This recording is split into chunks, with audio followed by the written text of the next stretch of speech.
Modi cabinet में हिमाचल से JP Nadda को जगह मिल गई। मोदी कैबिनेट में दूसरी बार मंत्री बने हैं जेपी नड्डा।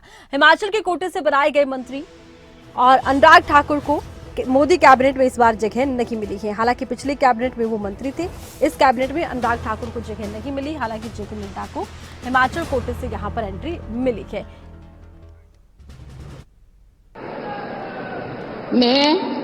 मैं जगत प्रकाश नड्डा ईश्वर की शपथ लेता हूं कि मैं विधि द्वारा स्थापित भारत के संविधान के प्रति सच्ची श्रद्धा और निष्ठा रखूंगा।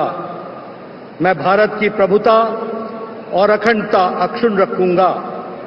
मैं संघ के मंत्री के रूप में अपने कर्तव्यों का श्रद्धापूर्वक और शुद्ध अंतःकरण से निर्वहन करूंगा तथा मैं भय या पक्षपात, अनुराग या द्वेष के बिना सभी प्रकार के लोगों के प्रति संविधान और विधि के अनुसार न्याय करूंगा।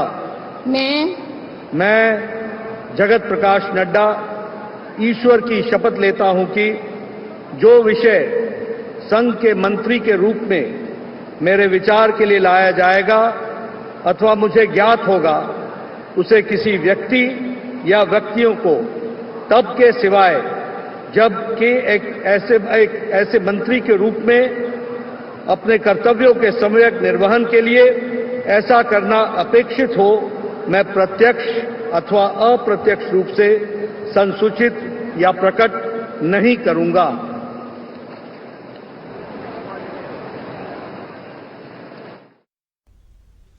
और ज्यादा जानकारी के लिए खबरें अभी तक शिमला ब्यूरो प्रदीप ठाकुर इस वक्त हमारे साथ जुड़े हैं। प्रदीप, देखिए जेपी नड्डा को कैबिनेट में जगह मिली है, लेकिन अनुराग ठाकुर को इस बार जगह नहीं मिली है, क्या कुछ जानकारी? बिल्कुल, देखिए जगत प्रकाश नड्डा दूसरी बार मोदी कैबिनेट में मंत्री बने हैं और पहले 2014 से 2019 के बीच ये केंद्रीय स्वास्थ्य मंत्री थे और उसके बाद इन्हें जब 2019 में बीजेपी रिपीट हुई केंद्र में, तो उस दौरान अमित शाह के केंद्रीय मंत्री बनने के बाद इनको कार्यकारी अध्यक्ष भाजपा का बनाया गया था और फिर उसके बाद पूर्णकालिक अध्यक्ष जो है 2020 में इनको बनाया गया और संगठन में इनका बेहतरीन काम रहा है और कई राज्यों में इनके नेतृत्व में चुनाव जीते गए उस वक्त। और अभी भी हम कह सकते हैं कि ये जो मिशन रिपीट है, एक बार तीसरी बार जो एनडीए सरकार बनी है, तो बतौर राष्ट्रीय अध्यक्ष बीजेपी के जेपी नड्डा ही हैं। तो ऐसे में उनको अपने जो कार्य कुशलता है उसको देखते हुए ये जिम्मेदारी फिर से मिली है केंद्रीय कैबिनेट में और महत्वपूर्ण जो है कैबिनेट मंत्री जो है इनको बनाया गया है। हालांकि उम्मीदें यही थी कि हिमाचल से अनुराग ठाकुर भी हो सकते हैं। हमने पिछली बार भी देखा कि जब केंद्रीय मंत्री हुआ करते थे जेपी नड्डा, तब राज्य मंत्री अनुराग ठाकुर थे और फिर उनको पूर्ण रूप से कैबिनेट मंत्री बनाया गया। हालांकि इस बार इनको कैबिनेट मंत्री नहीं बनाया गया है क्योंकि हिमाचल कोटे से जेपी नड्डा को मंत्री बनाया गया है। ऐसे में अब प्रयास यही लगाए जा रहे हैं कि अनुराग ठाकुर को संगठन में बड़ी जिम्मेदारी दी जा सकती है, संगठन का काम उनको दिया जा सकता है और जिस तरह से जेपी नड्डा को मंत्री बनाया गया है, हिमाचल को इस बात की जोर उम्मीद थी कि एक मंत्री कम से कम हिमाचल का बनना चाहिए क्योंकि 4 की 4 सीटें यहाँ पर बीजेपी की झोली में डाली गई थी।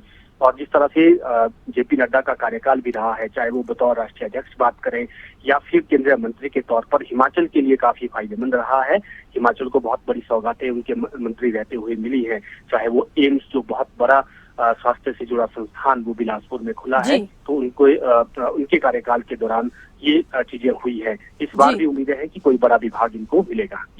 चलिए, बहुत शुक्रिया, तमाम जानकारी आपने दर्शकों तक पहुंचाई है प्रदीप। तो कोई बड़ा विभाग जेपी नड्डा को मिल सकता है, ये माना जा रहा है।